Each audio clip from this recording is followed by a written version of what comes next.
parábola de los talentos que acabamos de escuchar ha marcado profundamente nuestra cultura occidental. Como vemos en esta parábola, la palabra talento en ese tiempo significaba una cierta cantidad de dinero. Bueno, ahora significa otra cosa, significa una capacidad especial que tiene un ser humano. Eso en castellano, incluso en inglés, que no es un idioma latino. Talent, dice uno. Bueno, ¿y por qué ese cambio? Justamente porque esta parábola habla que cada uno después según su capacidad. Y de ahí vienen entonces los talentos que tiene cada persona. Bien, todo viene de esta parábola. Vemos cómo ha marcado profundamente el Evangelio, a nuestro mensaje cristiano, la cultura occidental. Bien, esta parábola aparece aquí en San Mateo y aparece también en San Lucas, pero con bastantes variaciones. En San Lucas es una parábola que viene mezclada con otra, de un rey que va a buscar su trono al extranjero y después vuelve. Y antes de salir, entonces le entrega una cierta cantidad de dinero, no a 3 personas, sino que a 10. Y le entrega una cantidad bastante menor.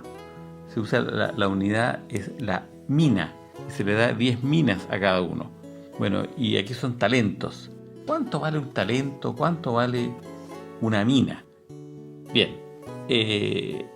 según la Biblia de Jerusalén, que es la Biblia más científica que tenemos en castellano, en otros idiomas hay otras también, dice que en la época de Jesús, porque fue cambiando esto de las distintas épocas de la historia bíblica, en tiempo de Jesús, la palabra talento, que es una palabra griega, equivalía a 6.000 dracmas.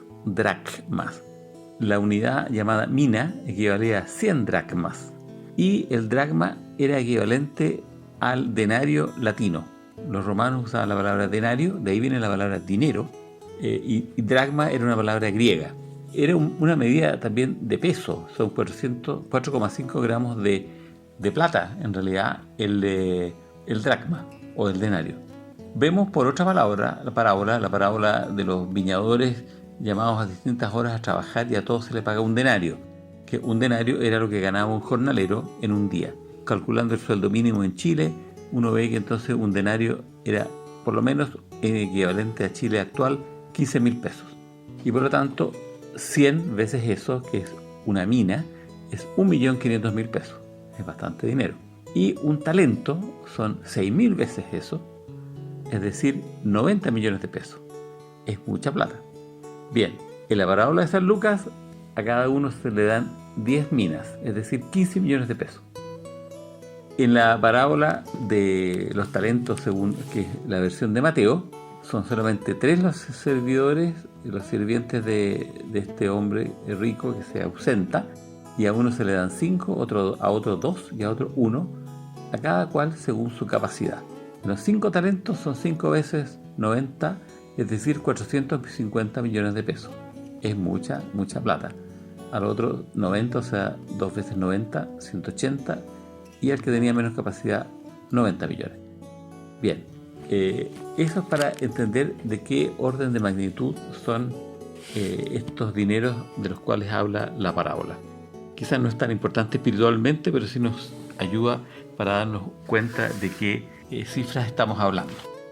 Jesús cuenta esta parábola y muchas otras parecidas porque Él está hablando del fin de los tiempos. Y el fin de los tiempos en los relatos de Jesús va muy mezclado con el fin de Jerusalén.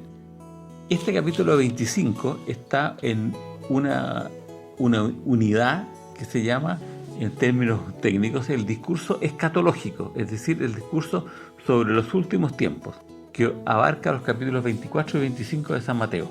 Yo les había dicho a veces que San Mateo tiene 5 discursos que se pueden reconocer, lo cual nos muestra que San Mateo está mostrando que Jesús es el nuevo Moisés. Moisés escribió, según la tradición judía, los libros de la ley, y la ley de Moisés tiene 5 libros. Los primeros 5 libros de la Biblia, Pentateuco, 5 rollos, entonces habrían sido escritos por Moisés, según la tradición judía.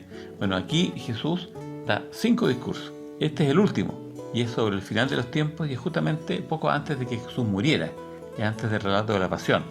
¿Y esto cuándo sucede? Dice, salió Jesús del templo y sus discípulos le muestran las construcciones del templo. En otra parte dice, mostró lo lindas que eran las piedras con que se había construido el templo. Y Jesús les respondió, les aseguro, no quedará aquí piedra sobre piedra, todo va a ser destruido. Y ahí empiezan ellos a preguntar, ¿y cuándo sucederá esto? ¿Y cuál será la señal de tu venida y del fin del mundo? Bueno, Jesús estaba hablando en realidad de el fin de Jerusalén, de la destrucción del templo. Los apóstoles le preguntan además sobre la vuelta de Jesús y el fin del mundo. Es decir, ellos piensan que las dos cosas vienen juntas. Eso fue siempre un gran problema para la iglesia, porque a los primeros años de la iglesia se creía que Jesús volvería muy luego, en 5 o 10 años. San Pablo lo muestra claramente en la carta a los tesalonicenses, que al parecer el primer escrito del Nuevo Testamento. Él dice, cuando Jesús vuelva, los que estemos vivos, o sea, él considera que él va a estar vivo cuando Jesús vuelva, es decir, que a poco tiempo para eso, y San Pablo murió no tanto tiempo después de eso. Entonces él pensaba que era bastante pronto la vuelta de Jesús. Lo que sí ocurrió bastante pronto fue la destrucción del templo, y quizás por eso entonces que los cristianos de los primeros años se anduvieron confundiendo, porque Jesús habló de la destrucción del templo, que sí fue bastante luego, fue unos 30 y tantos años después de la muerte de Jesús, y el fin de los tiempos que todavía no llega. Bueno, estos dos temas están mezclados y se confunden un poco, y eso ha causado bastante confusión en la iglesia desde esos tiempos hasta ahora. Entonces, ese es el tema, es el fin de los tiempos, o una catástrofe muy grande. Entonces aquí Jesús dice, bueno, para esto hay que estar preparados para cuando venga la catástrofe. Y narra muchas parábolas, como la de la semana pasada, de las vírgenes necias y las vírgenes prudentes. Y hoy día este evangelio de hacer rendir los frutos, porque ellos nunca sabían cuándo iba a volver el dueño de esa plata. Bien, entonces una lección es que hay que estar preparados porque no sabemos cuándo las cosas van a cambiar. Y uno ve que las cosas cambian rápidamente, ¿ya? Uno puede estar seguro de que tiene su dinero en la AFP, ¿ya? Y resulta que las AFP parece que se están desapareciendo. Entonces lo que parecía muy seguro ahora ya no lo es. ¿Se fijan? Entonces todo es inseguro en este mundo, no solamente las AFP.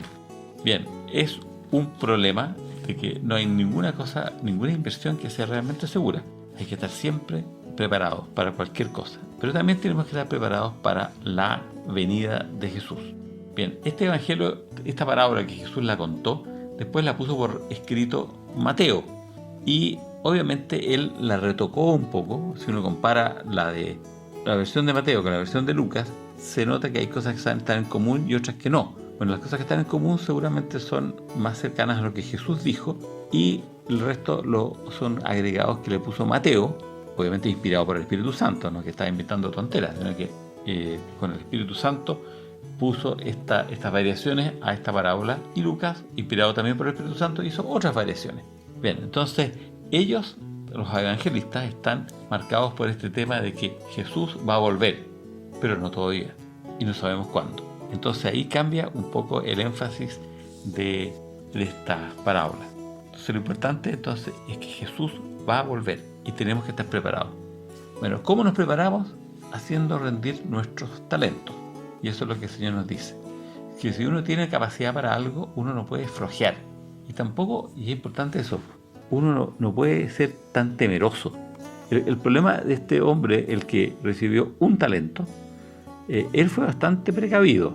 Si uno compara con la versión de Lucas, Lucas envolvió la plata en un lienzo, lo cual era bastante inseguro. En cambio, hacer un hoyo y esconderlo, eso es bastante seguro. Es difícil que a uno le roben a alguien porque nadie sabe dónde está esa plata. Bien, eso entonces era un hombre precavido, se podría decir, cuidadoso, pero muy temeroso. Le costaba tomar riesgos. Jesús aquí nos invita a ser más arriesgados, a no tenerle miedo a las cosas que pudieran pasar, porque siempre van a pasar cosas.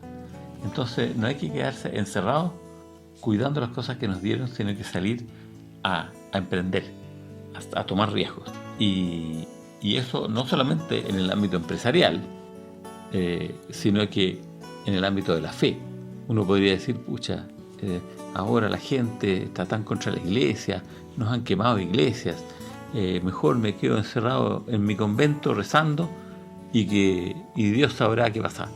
No, tenemos que salir afuera y tenemos que arriesgarnos a que hablen mal de nosotros y que nos funen, como se dice ahora, atreverse a hablar. Es parte de la vida.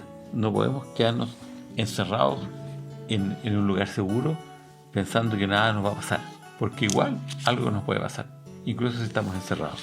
Entonces el Señor nos llama a arriesgarnos, precisamente a arriesgarnos por Él. Entonces los invito a ustedes a tener ánimo y fuerza, porque en los momentos difíciles la solución no es encerrarse y poner nuestros talentos escondidos bajo tierra, sino que hacerlos fructificar.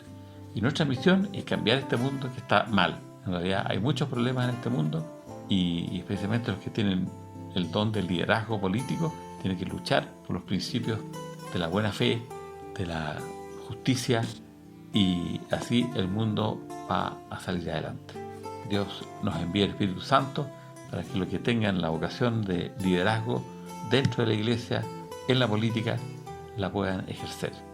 En nombre del Padre, del Hijo y del Espíritu Santo. Amén.